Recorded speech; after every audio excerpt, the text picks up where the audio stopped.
Okay, so we've looked at the Ashi pin, and it is a real good pin. Holds him to the ground, doesn't allow him to do much. If he attacks in those two manners that I'd looked at in my last video, I have a way to get to castle, which is beautiful, the honey hole or four or whatever they call it these days. Okay, so I've sat back and I've gone to my Ashi. Okay, I've gone across his hips. Everything's really nice and tight. Graham isn't doing very much. He might be trying to take this leg off across his hips and stuff. It's almost impossible because my hamstring is what's keeping that tight across his hip. My toes are poking into his ribs, keeping him nice and tight. If he tries to rotate and spin, it doesn't really matter. You can kind of go with it. Oh, right, I'm coming. Yeah? So you can really kind of go with it. It's not really a big issue. Okay? So I'm nice and tight. I've gone right across his hip. My knees are squeezed together. Once my knees are squeezed together and my body weight is actually on this leg, I don't really have to control this knee now. A lot of people want you to stay deep in on this knee. The problem I find with staying deep in on this knee is the first thing that Graham's going to grab is that wrist, and he's going to start hand fighting.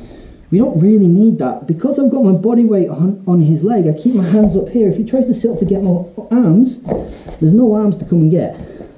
And the more he sits up towards me, the less likely he is to pull that leg out. Okay, I can keep this. I can keep it all nice and strong. I'm going to go for my outside heel hook. Literally, all I have to do is take my weight onto my shoulder. So I literally just take my weight onto my shoulder. That will present the heel. Yeah, it just comes through that little slot there. The heel gets lifted up, and my arm goes underneath.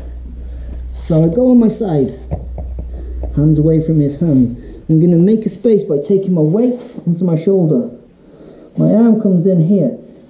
I don't mind what grip you do. There's loads of them. Okay?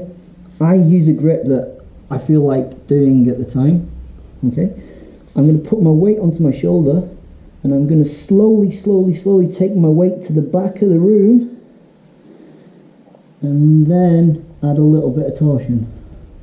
And that's enough to get the tap. Okay, so we'll go through that again. Weight on the shoulder, the head's on the floor, everything's more or less relaxed. I know that my forearm is behind the back of the heel. All I'm going to do is take my weight onto the shoulder and move towards the back of the room. Okay, let's not Pal Harris this. Thank you.